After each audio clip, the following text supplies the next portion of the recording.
All right, welcome to the Mid-Range Podcast. My name is Jacob Weiss. I'm here with my co-host Nick Girimonte. How are you doing today, Nick? Fired up as always. You know how it is. We're inching closer and closer. We're getting there step by step, inch by inch to the college basketball season. Secret scrimmages are happening. Open charity exhibitions are happening. The Frogs are killing Tarleton State in their own stadium, looking tremendous, shooting over 50% from the field. Ohio State's landing 5 stars. It's a good time. It's a good time for the show. It's a good time for the show. Jake Diebler is making himself worthwhile. He is. All right, Nick, you know how I like to start it with a question? I got a good one for you. Here we go.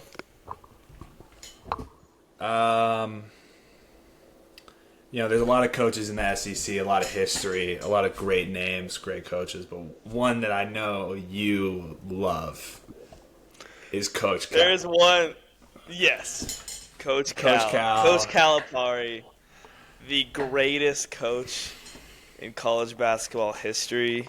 And before you continue, I just have one question for you. Sorry. I just have one question about Coach John Calipari. Go for it. Is he a guy who impacts young men? That's your question? Yeah. Okay, yes. John Calipari, impacts the lives of young men more than I think any other person, maybe. Yeah. Not even coach in history. What 100%. He's done to take the lives of these kids, turn them into men, not exactly just on the basketball court, but to give them financial stability, morals, so many lessons. Like, you look up and down. I mean, the NBA starting tonight as we record this, we're going to see countless players John Calipari has touched. And you look at Karl Anthony Towns, De'Aaron Fox, Malik Monk. Is that why Karl Anthony Towns acts like that? What? Is that why Cat acts like that? Because John Calipari touched him? I mean, he is. If you look at the NBA, he's impacted basketball, and he's doing it at Arkansas because they made it to the Sweet 16 in year one, and John Calipari has picked up. Like, it was a tumultuous end, Jack Golke and the losing of the tournament early on and everything, But yeah, he's an unbelievable coach, and he is my favorite coach in the SEC. He's a guy. And honestly, Nick, it's really tragic because I don't know if you saw what he said a couple weeks ago, but this feeling that he's having of college basketball becoming just transactional. Yeah. And him, especially as a guy who's always valued the beauty of college basketball and the patience and the long careers and stuff like that. And, he's a guy who's never taken it in a transactional way or used Kentucky as a one-and-done factory for, a decade where he would just have a ton of players just come in for 1 year, go immediately to the NBA. It's not like that's how it was or anything, right? And we can agree he's not. Yeah, no, I completely agree. And it's a thing where, yes, a result of a lot of players being Coach Calipari's system has given them NBA prowess and the ability to succeed at the next level higher than any other coach that we've seen probably ever. But it's more about, like, this is why you love college sports and specifically college basketball, is that it's more about these transactional stuff. And yes, the NIL gets a little messy and all that kind of stuff, but it's something to be said when you still have coaches doing it like Calipari, where it's about the relationships being built, it's about making a connection, it's about growing them as people more than players, and I think no one represents that more than John Calipari. And I'd have to 100% agree with you there, Nick. Coach Cal is a guy who we all love. He coached Arkansas, who I don't... Well, let's go into the greater SEC first, and we'll get back to Arkansas later. The SEC this year comes off the season where they were probably the greatest conference of all time. They had over, 13 bids? There was a lot. Yeah. They probably did have the best season of 12 plus bids. It was the record. It was the most bids any conference has ever had. Is that right? I believe. Yeah. And while they aren't quite to that level, as it was a lot of kind of perfect teams, coming into their final form all at the same time and leading this incredibly deep conference of just dominance, it is still probably the best conference in college basketball. And I know you might disagree with that, and you might say that the Big 12 is better, but you look at these teams from top to bottom, and there's talent up and down the SEC. And it's hard to start anywhere other than Gainesville, Florida, the reigning champion Florida Gators. Obviously, they lose their entire backcourt. Walter Clayton, Martin, Richard go to the NBA. But they add guys like Boogie Fland and Xavier Lee from Arkansas and Princeton, respectively, who are two of the predominant guards in the transfer portal this summer. We see Condon come back for another season. He's a preseason All-American. They are in the national title conversation again this year going into the season. Nick, where do you sit with the Florida Gators this year? It's tough not to love them, and they're probably my best team in the conference. I mean, whenever you're the national champion and you can return that front court of Thomas Howe and Alex Condon, it's elite. That's just a stability that they know that they have for sure. Obviously, when you lose the backcourt of Elijah Martin and Walter Clayton and Shadow Warrior Will Richard,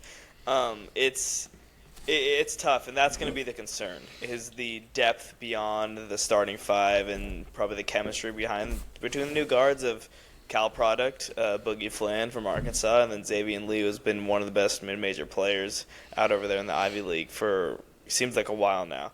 So their starting five is, in my opinion, the best starting five in college basketball. And yeah, they're going to be right back in the national contender mix. Todd Golden's a great coach and great guy on and off the court. Yeah. And he's going to be able to produce again a national title team. Like his rise to prominence has been nothing short of amazing. Obviously, when you get coached by Randy Bennett of St. Mary's as a player, like you're going to be able to get those kind of chops to be able to coach a national championship team, and that's exactly what happened. Like you saw what he did in the WCC, and immediately jumping from the WCC to win a national title in 3 years. Like that's unheard of, and Florida's going to be right back there. And we'll get to winner picks later, but I think you can guess where my head's going. And that's fair. Todd Golden is a guy you really got to appreciate on all levels. A guy who does it the right way, like you said. On the court, has the Florida Gators running as well as any other program in America back to former glory. Off the court, just a stand-up guy.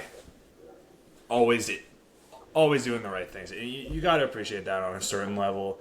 And the Gators are unreal, and they're going to be unreal again this year. But their biggest competitor within the conference has to be Mark Pope and Kentucky. Otega Oweh comes back, is probably one of the favorites to win SEC Player of the Year alongside Condon.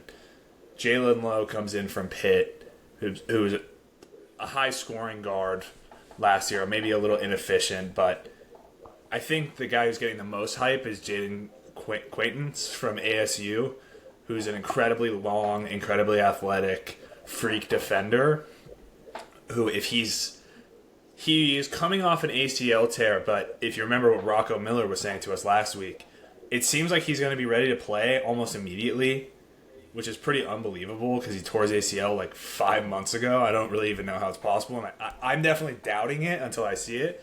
But I've been seeing a lot of stuff online that's like he's going to play, which is unreal.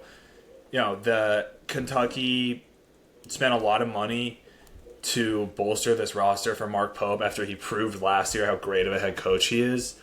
I know I'm very excited about the Wildcats, but where do you stand with Kentucky and Mark Pope this year? Yeah, I love them as well. The thing I love about Kentucky is that their football team sucks, right? And whenever you have a lot of basketball schools like we've seen, if there's one thing I love about them, that's what I love. Yeah. But my point with that is that they're a basketball school. We've seen a lot of basketball schools like try to turn to be a football school and invest a lot in football and turn basketball. They're not doing that. They're just saying we're going to be the worst team in the SEC in football and just invest $23 million and be the highest spender in college basketball, which I love to see because that's where their bread and butter is. And it looks like they're going to benefit from that a lot this year. Like Otega Owe and Jalen Lowe coming in from Pitt is as good of a guard duo as it gets. Like, they can go toe-to-toe with anybody in the country because of that. Like, it's a deeper roster than last year. It's a more athletic roster than last year, I think. The health of Jaden Quaintance is a question, but as, again, like you said, Rocco told us and what everyone's been hearing is that he's going to be good, and he was a massive five-star coming out last year with ASU. I think a lot of people thought he might have been a one-and-done guy, but he's unreal. Probably as well as he had hoped. Yeah, he's very good, especially defensively. Like, his body just gives him the ability to be a threat. Integrating those new bigs and having these high expectations could be a question because Pope just hasn't done it yet to that level of, like, Final Four national championship style stuff. But this team definitely does have true Final Four potential, and they're going to ride their guards of Otega Owe and Jalen Lowe, and that's exciting because this roster is stacked. You have the bigs of Diabate and Brandon Garrison and Jaden Quinn. So you can go hand in hand with this roster up and down, but Owe and Lowe are going to be the engine, and I think they're going to be like a fun style of basketball in Mark Pope's system. Yeah, and I think what's really special about this team, I think we've talked a lot about these top contenders, and it's kind of like it's elite offense with questions on defense, or it's elite defense with questions on offense. If Quaintance is everything he can be, there's no question about Kentucky's opportunity to really level up defensively this year. And if they can do that, that offense is going to be humming just like it was last season. And they are 100% national title contenders. Rocco Miller picked them to win the national title on this very podcast. The hype train is definitely significant for Kentucky. I think it's a big season for Mark Pope and the Wildcats, and Lexington's going to be bumping this year for sure. Let's move down the list to former Kentucky head coach and a guy who we know touches young men on a level unlike any other coach in college basketball. John Calipari, the Arkansas Razorbacks. Like you mentioned, it was somewhat of a disappointing, let's say, up and down season for Calipari and the Razorbacks last year, coming off some great years with Musselman. But we saw, once it came to the tournament, they win their first game, and then they go and they beat St. John's, who was coming in with a really good chance, people thought, to go all the way to a national championship or a Final Four. And that hyper-athletic defensive style, they forced it inside. That's Calipari. He did it in Arkansas in the tournament and kind of gave you a look at what they had. And now he returns Wagner and Knox, and he adds elite freshmen in Darius Acuff and Malik Thomas. This is going to be a really fun team if they can work to their potential. The hype train is maybe getting a little out of control. Nick, where do you sit with Arkansas? Do you buy the hype, or do you think they'll be disappointed? Yeah, I like Arkansas, and I like I agree with you that they're overrated. Because of just the hype, and again, in today's era of college basketball, where a lot of these upper echelon teams are old and transfers that have been there, they are reliant on the freshmen, rather great freshmen in Darius Acuff and Malik Thomas. But they're gonna have a lot of freshmen in their rotation, which could obviously Cal's had success with a lot of Kentucky, but it's a completely different game than it used to be, where that's rarer and rarer. The thing I do like about them is that they have a lot of continuity, which is different than the Kentucky teams, where they return 3 starters. Carter Knox and Trayvon Brazile, I both love, but you need more front court consistency, I think, from the transfers that they brought in to really make me fully buy in on them. It's a very balanced roster, and don't get me wrong, like Arkansas is going to be safely in the tournament, but yeah, I don't necessarily think they're a top 3 team in this conference, or for that matter, even, I don't know, arguably a top 5 team. I don't think they're a top 5 team in this conference. I think there's a lot of better teams, but that just goes to show more of the SEC strength than Arkansas necessarily being bad itself. And I know you were a big Z guy, so I know you're disappointed to see him. I know. So. I know. Join the 10. Yeah, what can you do? All right, let's head on down the list. Let's talk about a few more of the kind of contending tournament-level teams before we get into some accolade stuff. Tennessee. As we know, they have not yet reached a Final Four as a program. Rick Barnes has continued to have great success in Tennessee. However, they just struggle to get over the hump.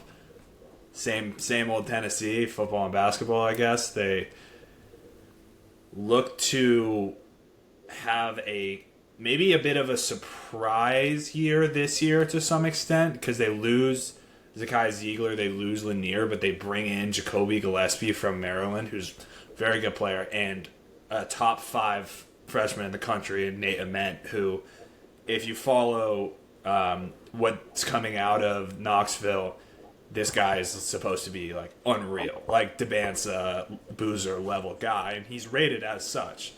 So I think there's a lot of intrigue this year with Tennessee, and that maybe it's a lower floor Tennessee than we've seen in the past, but maybe there's a potential that they could hit. Nick, do you think that they have the potential to be a Final Four team this year, or do you see a dip for Rick Barnes in Tennessee?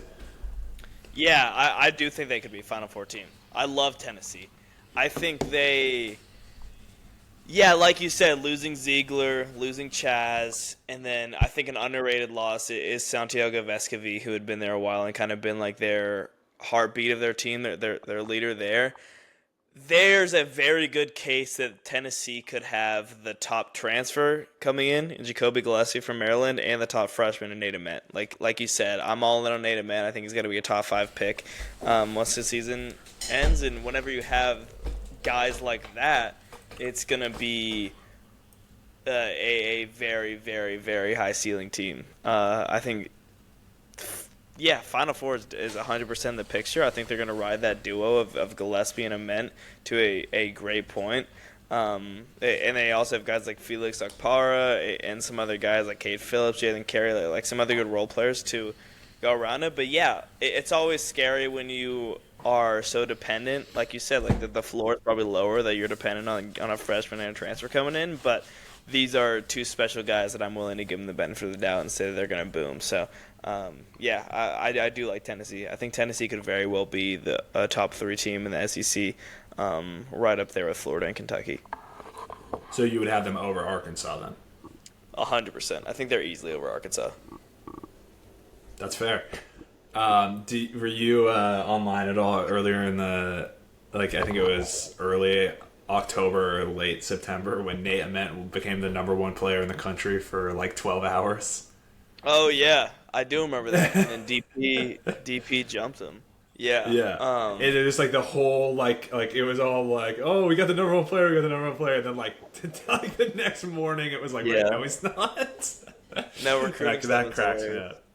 Because the thing is, DeBanza was number 1 when BYU gave him on the money. Like, you almost wonder, if he wasn't number 1, would you invest that much in him? Like, I think the same with Bryce Underwood in football, or like Dylan Raiola in football, where it's like they gave these guys all this money when they were the number 1 recruit, and then they aren't, and then you wonder if you overpaid that guy. Yeah. I don't know. It's all stupid, the rating system, but and it's just funny. It's so funny. It's like, how do you go from being the number 4 player to the number 1 player when the season end, like the AAU season ended 2 months ago. Like, Yeah. it's just like the most like illogical like Some like recruiting on-3 guy is the probably funniest came up shit. to it. Yeah. Yeah. No, it's good because it means nothing, but it means everything at the same time. Yeah, exactly. It's literally like the difference of $1 million, and it is completely subjective. And like, and you also it's just wonder like every day is like I don't know how much this happens, but you have to imagine like because this means so much in the age of NIL and you're getting paid much, like how much are these guys? These 247 guys and these on-3 guys, and I guess Rivals is part of on-3 now, but like you gotta bribes in their way because it's like, okay, if you're the top recruiter in the country, like you get close with the top 247 evaluator and throw them some money under the table to get the number one ranked position, then you're almost making a profit because you're making that much more NIL than the guy who's 5th or 10th or whatever. But it's funny. Or like if you're a team with a connection with one of those guys and you're like, hey, we got this guy to commit, like, you mind bumping him up a little bit so it like looks a little better for us? If you're the team, you want them to bump him down because then you can get a bargain out of it. Yeah, that's what a lot of football teams do. Like you hate when, like for TCU's example for football, since we're not at the top, they got that wide receiver from Southlake, Brock Ward. And then once he commits as a 3-star, he has a great season, skyrockets to a 4 or 5-star. Ohio State poaches him.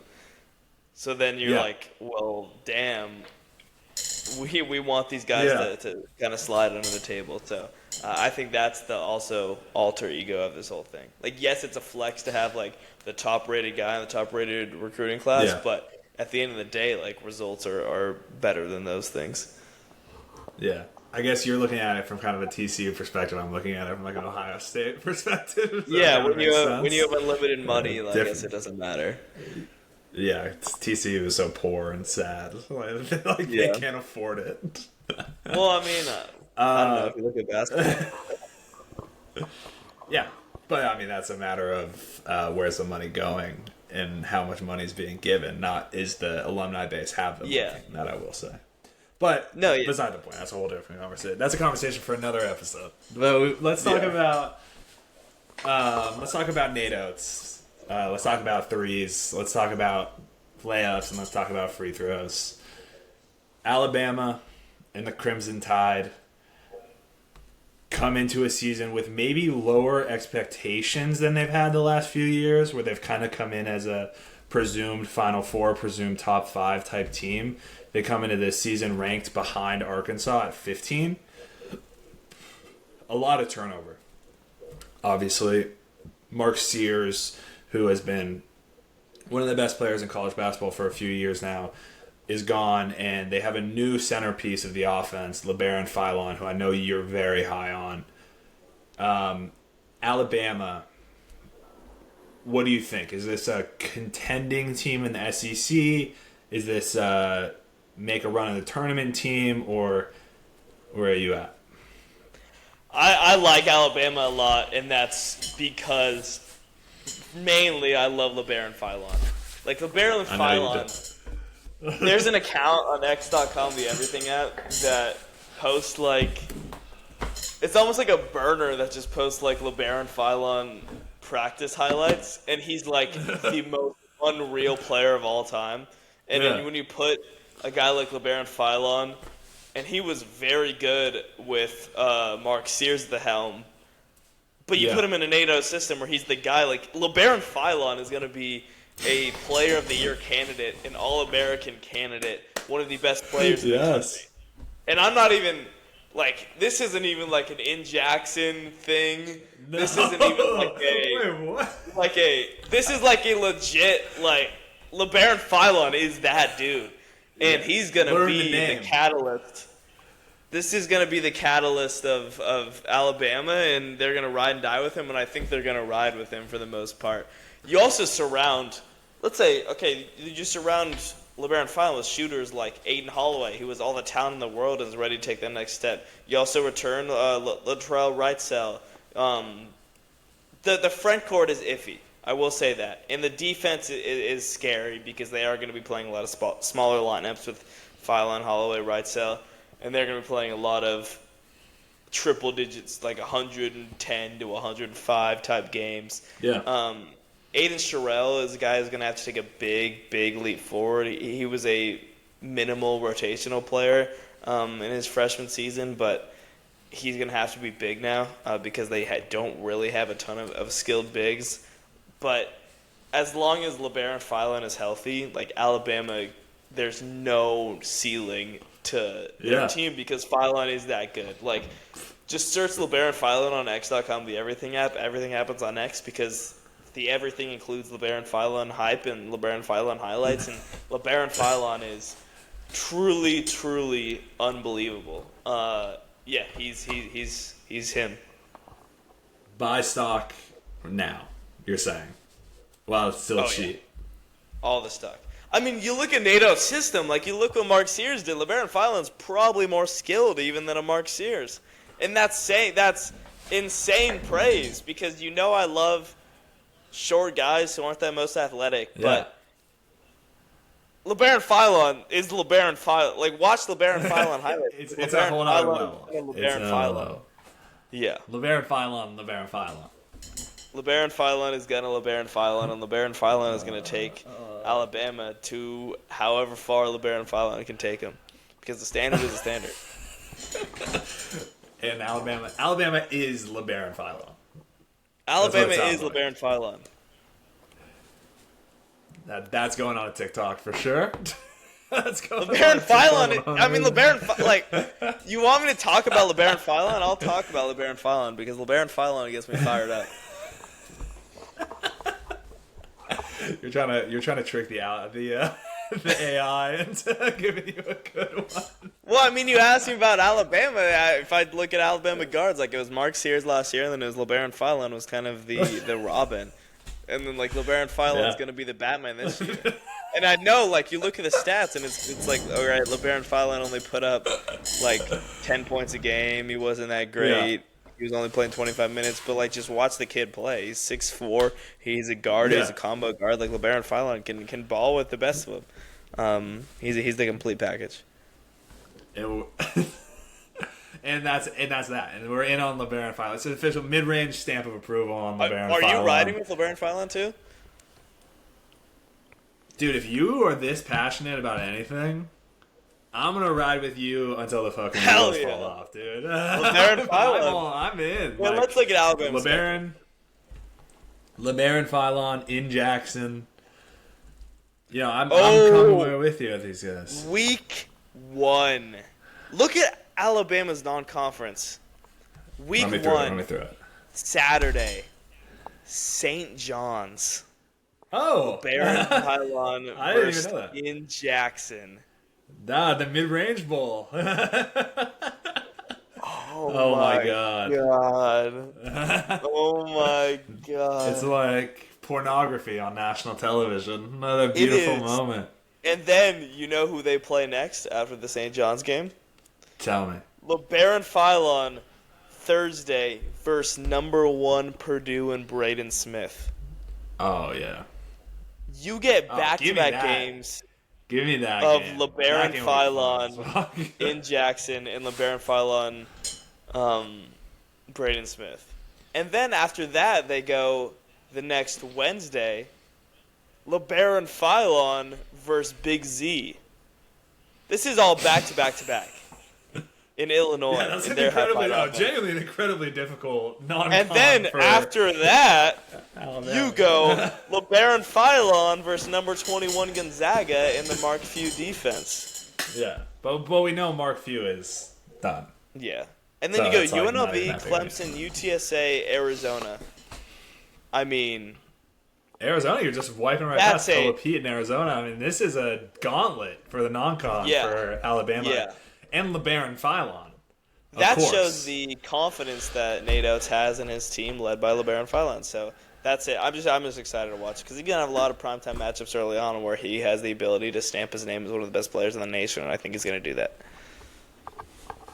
I love it, Nick. I love to hear you passionate, and hear you passionate about a young man like LeBaron Phylon as good as Dude, it gets. let's get into accolades, dude. You want to talk some Ackies? Some accolades? Yes. All right, First let's of all, talk accolades. Can we talk about the preseason poll? What's your thoughts on it? Florida, Kentucky, the Tennessee. preseason SEC? Yeah. Florida, Kentucky, Tennessee. Okay. Tennessee, Alabama, Arkansas, Auburn, Missouri, Ole Miss, Texas, Mississippi State, Vanderbilt, Oklahoma, Texas A&M, Georgia, LSU, South Carolina. It's a pretty good conference. Run me through that Auburn and then the next few after Auburn. Auburn, Missouri. Auburn, Missouri, Ole Miss, culture. Texas, Mississippi State, Vanderbilt, Oklahoma, Texas A&M, Georgia, LSU, South Carolina, Gamecocks. Vanderbilt and Missouri are definitely better than Auburn. That I will say. Vanderbilt is definitely better. Like, no doubt in my mind. Don't take my underrated team. Vanderbilt? They are. I mean, they're not even. I don't even. Okay. I don't even think they are underrated. I think people know. I think this is like Ohio State's 9th in the Big Ten. Like, we all know that's dumb, but like it just is. Like, but they the don't preseason know. poll is what the preseason poll is. I'm glad you're with me on Vanderbilt. Because I was going to rant be like a top 5 seed in the tournament. I think they're going to be really, really good. I don't disagree with that, honestly. Yeah, they're like. Beington, dude, he's a really good coach. Like, he's making the most of like a roster, a not super.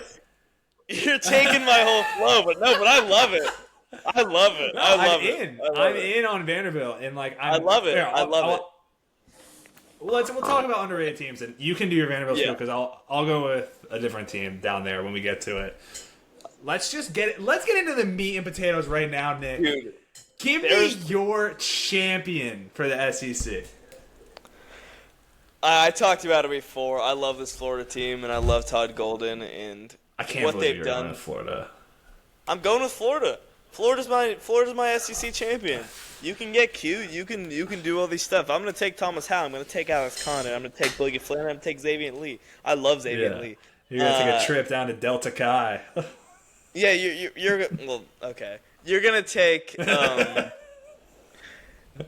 you can say all you want about the depth. Oh, they're bringing transfer guards. They're not the same as Walter Clayton, Elijah Martin. It's similar to a UConn. They're going to miss Will Richard. All this kind of stuff. They're the defending champs. I'm going to put my money on the defending champs. I'm going to put my money on that front court. And I'm going to put my money on Todd Golden to be able to use Boogie Flynn and Xavier Lee to their highest potential. Because that's what he did with transfer guards. Like, all those guys are transfers. You look at Elijah Martin coming in from FAU. You look at Will Richard coming in from Belmont. Walter Clayton from Iona. Like, he's done this before, and I'm going to bet on Todd Golden to do it again. And that's fair, Nick. I'm not going to go with Todd Golden in Florida, although I do think that they're right there. I'm going to go with Kentucky. I'm going to go with Mark Pope in his second year with a better. We said this on our first episode. I picked Kentucky, and I'm sticking with it with Kentucky because I think they're going to be awesome. And it's like you said, they have the highest payroll in college basketball, so it's not like it's some hot take or whatever. It's Mark Pope in his second year. Love about Kentucky is that their football team sucks. Yeah, and you got to be excited about a team with a football team this bad too, and of course.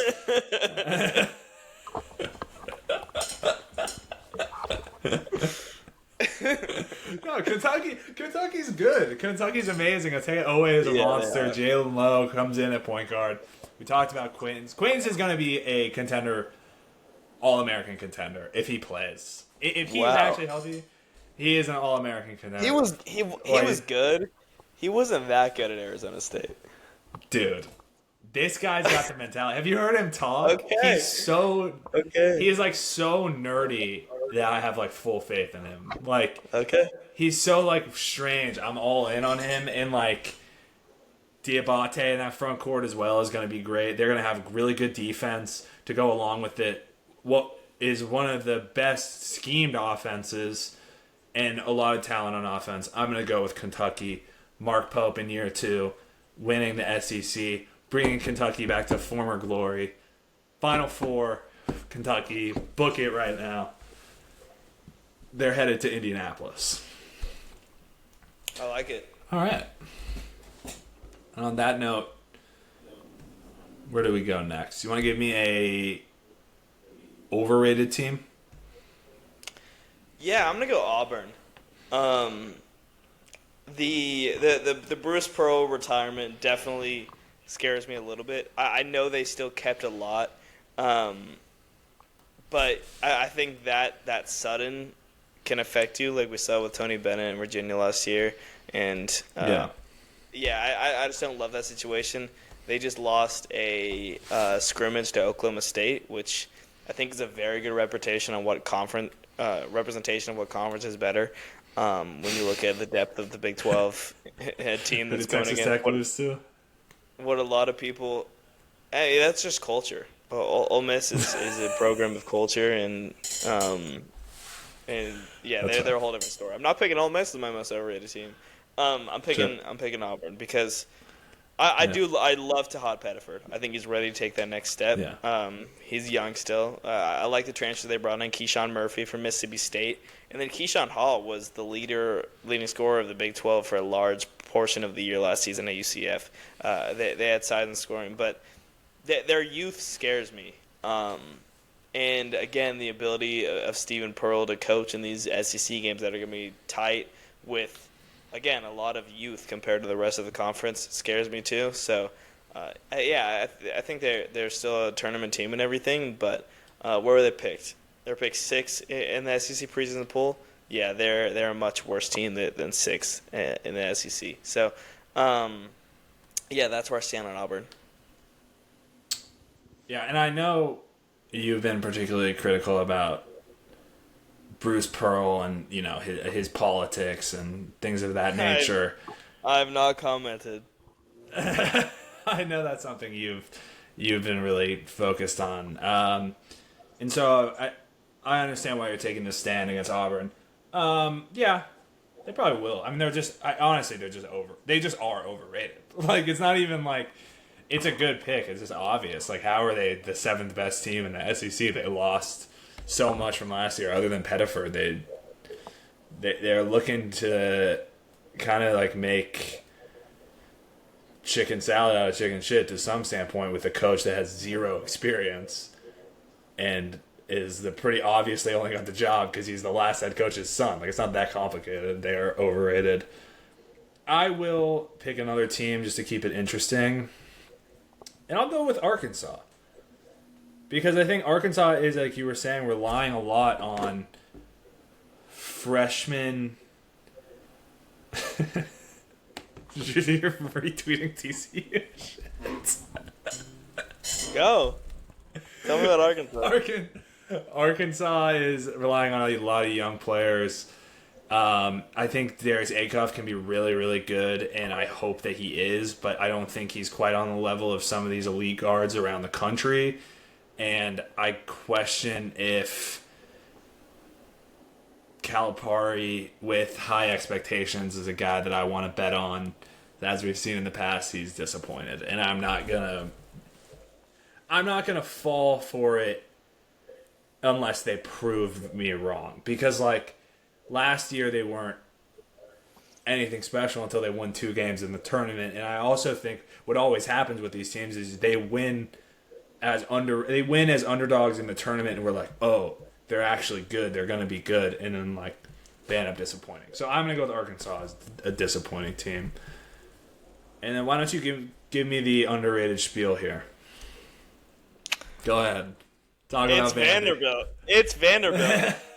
And it starts with Devin McLaughlin is one of the most underrated players in the country. Devin McLaughlin is going to be their head honcho, their guy. He's a guy who's been there before. He's a guy who they retained, started off at BC. Just a great forward that can be reliable on an every night basis. I really like A.K. Okereke. He's an underrated transfer coming into Vanderbilt. He comes in from Cornell. He's just a smart dude. Another 6'7" guy, another California guy. And then I think the guy that know what he's talking about is they got a point guard in Frankie Collins. Frankie Collins comes over from TCU. He started at Arizona State, and he got hurt. His foot about 9 games into the season, and it was funny because it actually happened against Vanderbilt. So full That circle is funny, moment for isn't that. it? He just Thoughts and prayers. has, I guess, ironic. But he feels healthy now. He was feeling healthy. He was feeling healthy at the start of their offseason process. And when he's on, he's athletic. They had a scrimmage the other day. He looked amazing. He's dishing a diamond. He's an athletic. He's a smaller guard, but he's built tough and built big, and he's a strong defender. He's gonna be the catalyst for what they do, and to be able to unlock an Okereke and a McLaughlin, who's again one of the most underrated players in the country. Yeah, maybe there's not enough scoring perimeter wise, but I don't know. I think that they have guys that could be able to do it, and a lot of, like, last year they made the NCAA tournament, but they lost a lot of the guys. I think a lot of the guys that were returning are just as good, if not better, and slept on. So they're scrappy, they're well coached, and I think they're gonna shock a lot of people this year. I think their spacing is going to be really good, and I think they play hard every day, every game for Binghamton, and they're going to be better than Auburn, and I think they could be a better team than Arkansas within the SEC come the end of the year. Agree. They're going to win. They'll win the games that they're supposed to win. I think they're top 5 challenge. team in the conference. Wow. Vanderbilt is a top 5 team in the SEC. There you go. There you go. Perfect. Better than Arkansas. Right. Better than Auburn. Vanderbilt is a better team than Arkansas in 2025. Book it. There you go. I'm going to go with Missouri. Missouri's long. Go. They're going to take, 40 free throws a game. They're long. They play great defense. They play hard. They continue to be good, not great, and I don't see that stopping here. So I'm not going to take them to be a contender in the SEC, but they're like the Wisconsin of the SEC, where it's they're always getting picked in let's say the bottom half of the conference, and then the season starts and it's oh yeah, it's still Missouri. Nothing's changed. They're still going to play hard. They're still going to play good defense. They're still going to get to the free throw line. Missouri Tigers, give it to them. They're going to be better than people think. Shout out Mizzou. And what are you doing? Shout out Mizzou. All right, Nick, why don't you give me Shout out Mizzou. Big time shout out Mizzou. You want to give me a player of the year in the SEC? Let me tell you about my player of the year. Because I don't think I've talked about him enough. It's LeBaron Philon. LeBaron Philon is unbelievable. What this guy has in his bag, he is a future NBA star. He's the guy nobody is talking about. He's the guy who will make the next big jump. He is unbelievable. LeBaron Philon will put up crazy numbers in the NATO system, better than anybody else in this conference, and they're going to be a top 5 team. Alabama's going to be a top 5 team in this conference, and that's going to be good enough to earn LeBaron Philon Player of the Year in the SEC. I feel like top 5 is just go. They're top 3, top 2. Screw it. LeBaron Philon. They got a guy like that. But you get a guy like LeBaron Philon in there. I know you think Alabama's going to win the whole thing. I'm gonna go, and I know you do, and it's okay. You don't want to journalistic integrity and stuff, and I know you're afraid to say what you really believe. Their front court scares me, but LeBaron Philon doesn't. But Phylon is a guy who is going to take them to win the SEC, and I'm glad that that's what you were thinking. I'm glad I could kind of share with the world what you need to say. For my player of the year, I'm going to go with Otega Owe at Kentucky. He is a great scorer. He is a talented defender. He's going to be on the Kentucky team that's going to win the SEC, and he's going to be a near 20-point per game scorer, get some assists, get some rebounds, a good all-around player. I don't think he's necessarily going to be some NBA superstar, as LeBaron Phylon obviously will be, as we know. But Otega Owe is a great college basketball player, and Otega Owe is a guy who's going to be right there when it comes to the SEC Player of the Year and All-American honors. And that's a no-doubter. No doubt. Now we're going to go with Freshman of the Year. Nick, who you thinking? Ment. I'm going to go a Met. It's going to be a Met. Like, Darius Acuff I really like, and I was thinking about him a bit, but it would just be idiotic to not go Nate Ament because of the role he's going to have. Like, it would be pretty idiotic. It would be idiotic. Like, if anybody goes outside of Ament, especially on this podcast, that would be idiotic. Because Nate Ament's going to be him and Jacoby Gillespie are the duo there, and they're going to ride it as he goes. And all reports is that he's unbelievable. He's going to be a top 5 pick in the NBA, and he's going to have these highlight performances. So, Freshman of the Year, give me Nate Ament. Yeah, me too. I don't need to do a whole spiel. He's obviously a top 5 rated recruit who's going to be the main scoring option for a team that looks to contend in this conference and come March. So yeah, it'll be Ament. And Nick, where should we go from here? Do you want to go? If there's a transfer you'd like to talk about, you should. I mean, it's just I'm going to take Jacoby Gillespie, but I just want to throw that out there. You're a Gillespie guy, aren't you? Because I think that duo is that duo's legit. So give me a little Tennessee run for freshman and transfer. I like it. I'm going to go with, if we're doing transfer, I'll go with Quins because he's going to be awesome. And I know you, for some reason, don't like him, but I like him. I think you're I'm overrated. a guy who's willing to. And maybe it's because, I don't know. I watched him a lot last year, and it was a bad Arizona State team, and I don't know. I feel like his production probably should have been better. But yeah, he's. Yeah, but you get him in the room with a good. competent head coach and a competent system and a competent program, unlike what Arizona State is. You can't even finish that sentence. And honestly, Arizona State. They're a good coach. Bobby Hurley is not a good coach. He almost beat TCU in a tournament game just 2 years ago. Yeah, exactly. That should say something.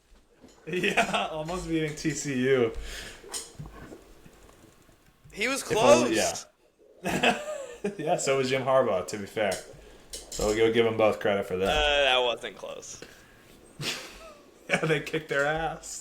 They did. All right. Do you want to do a draft and then get the fuck out of here? Whoa. Get the heck out of here. How many tournament teams do you think there are? Who are your tournament teams? I kind of want to hear. Do you have a crazy take? Do you have, Tennessee's going to miss the tournament or something like that? I don't know if I have a crazy take. Florida, Kentucky, Arkansas, Arkansas, Tennessee, Bama, Vanderbilt, Auburn, Missouri, A&M.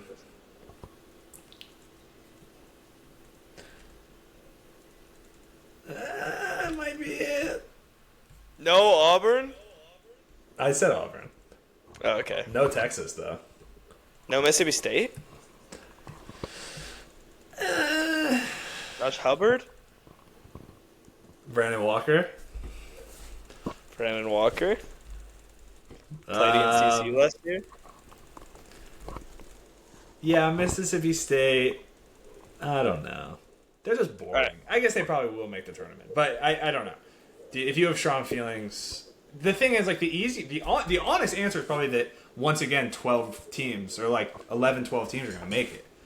But like, I'd rather put my money where my mouth is and be like, I think Texas 10 isn't a tournament team. I agree. I also don't think Texas is a tournament team. Auburn might be closer to the bubble than people are ready to admit.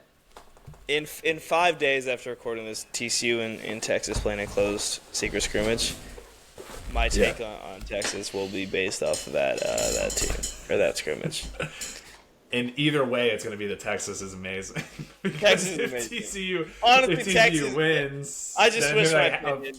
Texas is an amazing team. Any team who could even compete with them is unreal and should be deserving of high praise from the committee come tournament time. Okay, if one team... Okay, I'm going to give you a list.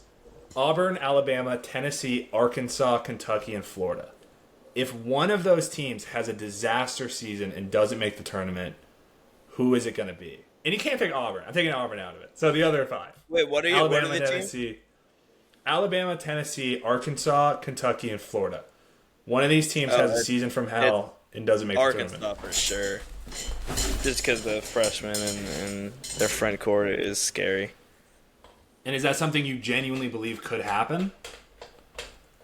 Yeah. I think there's a chance Arkansas doesn't make the tournament. I don't think there's a chance in hell that Florida or Kentucky or Tennessee don't. Yeah, that's my take. And it's not like LeBaron Philon's going to miss the tournament, so we don't even have to talk about it. Yeah, we don't have to mention that. All right, you want to go through some all-conference, or you want to give me your tournament teams if you have any smoking hot takes? No, those are my teams. I had 10. Okay. Yeah, 10 teams make the tournament. All right, on that note, let's get into an all-American or an all-conference team draft. We're going to go... You want to go 10? Let's go 10. We're going 10. We're going 10. Like 5 each? 10 each. Okay, let's do it. And you got the first pick, buddy. Let's hear it. All right. LeBaron Philon. On to the next. Have to. LeBaron Easiest Philon pick of the first. draft. I'll go Otega Owe. I'll go Todd Pettiford. We talked a lot down on Auburn, but I love Todd Pettiford. Yeah, Pettiford is going to be awesome. And he's going to be an All-American conversations coming out of the season, no doubt in my mind. Yeah, no doubt. I'll go with Condon. He's going to be he's going to have quite the season. He's a preseason All-American, so you got to give him the credit he deserves. I'll take the other front court member, then I'll go Thomas Howe.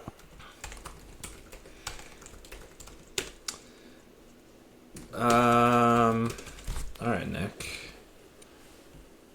I'll go with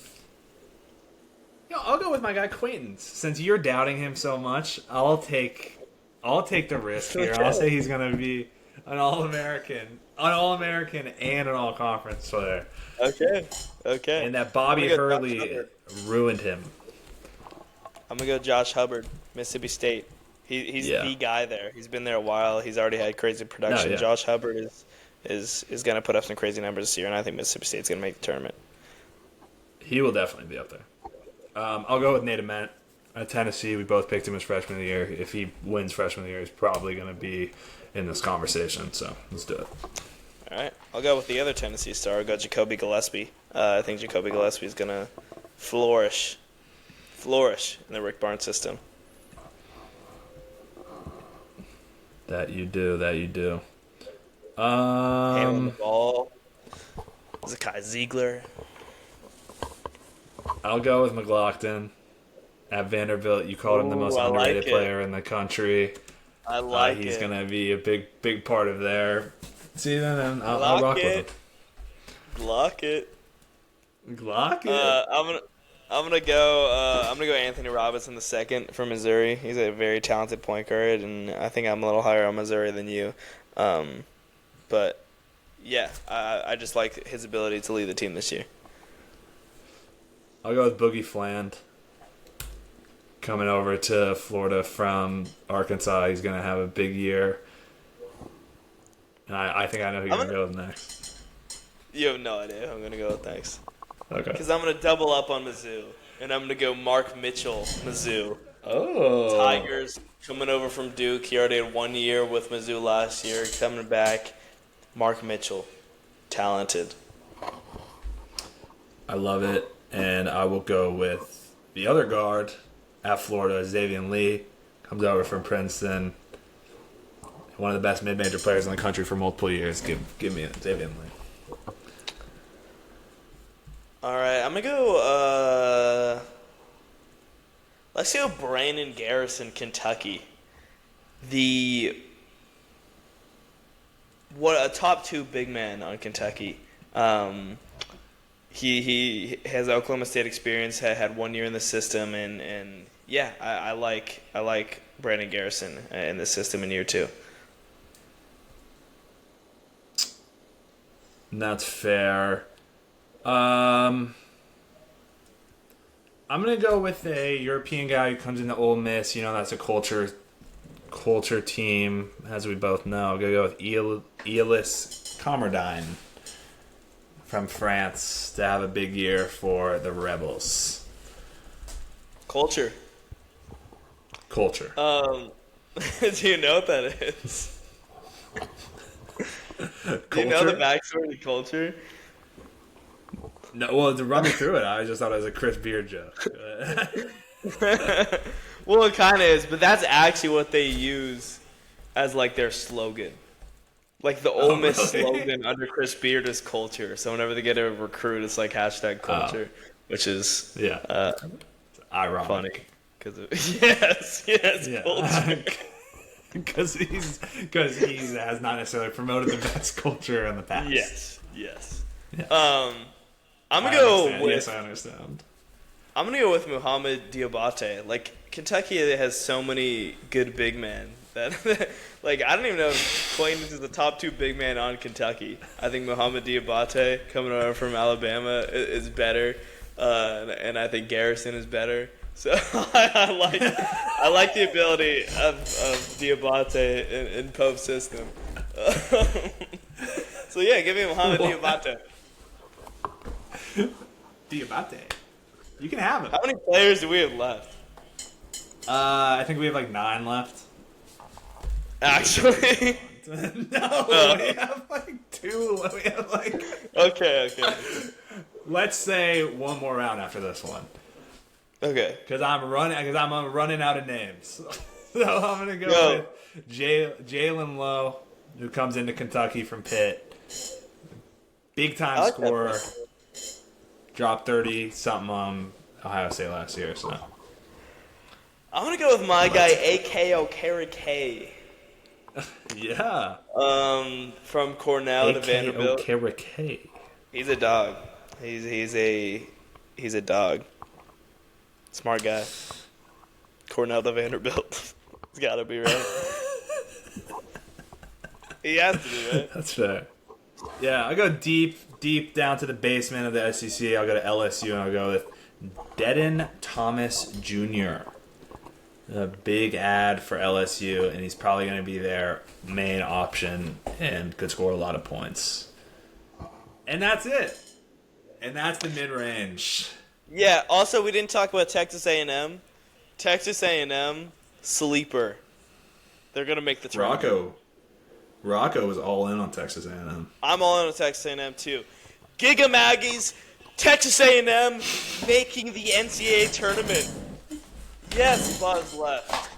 Yes, no more Wade Taylor. The Aggies are still there, and I really like what they've done. It's buckyball, and give me the Texas A&M Aggies to make the tournament. I wanted to get that in because we hadn't talked with them at all. But, I mean, Mackenzie Mbako from Indiana, he's going to take him and redo him. Ruben Dominguez coming in from overseas, a little style change there. They're going to have a good offense. Buckyball. That they will. Gigging. Buckyball. That was the SEC. Thank you so much for listening to the Mid-Range. Next episode, we'll be joined by my friend over at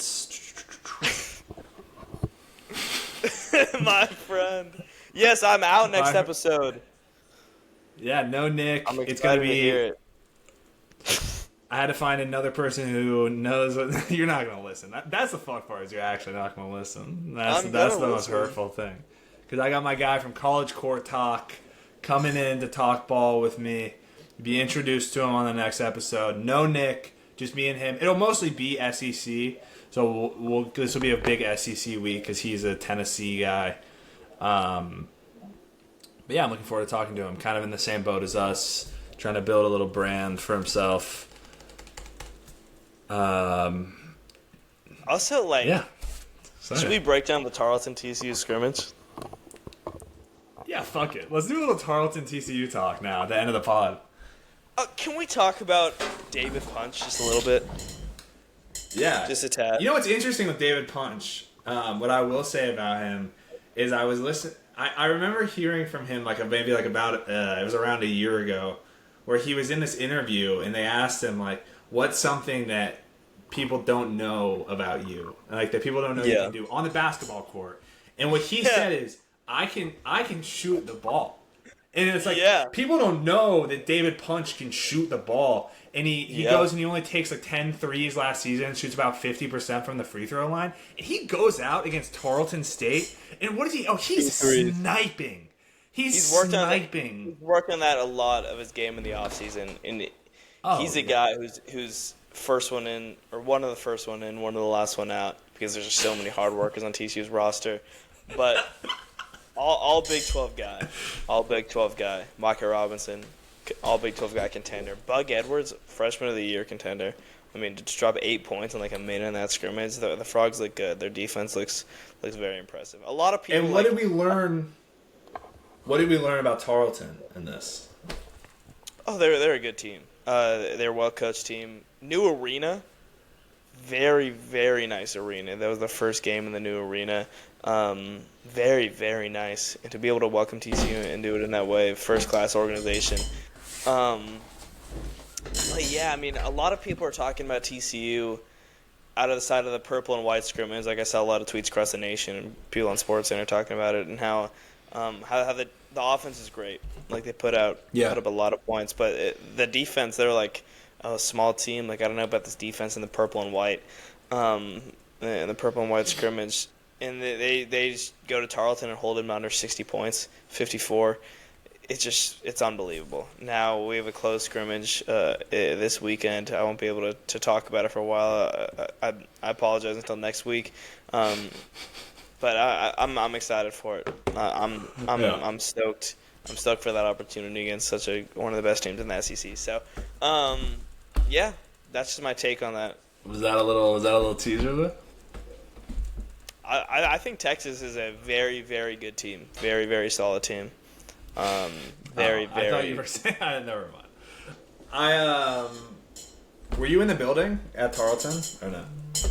I was not. I was at an AT&T Stadium. Oh, watching the boys get a big win. Speaking of, all your teams. Don't sleep. Don't sleep. All right. Well, appreciate everyone who's still listening. Please follow us on everything, the Mid-Range CBB. My name is Jacob Weiss. This was the Mid-Range. Good night. Episode what? What are we on now? 7. 6? 7? Lucky number 7. Excited for the clips from this one. I know Jacob Weiss is going to be rolling them out. Yeah, they'll be out. TikTok, etc. All right. Adios. Bye.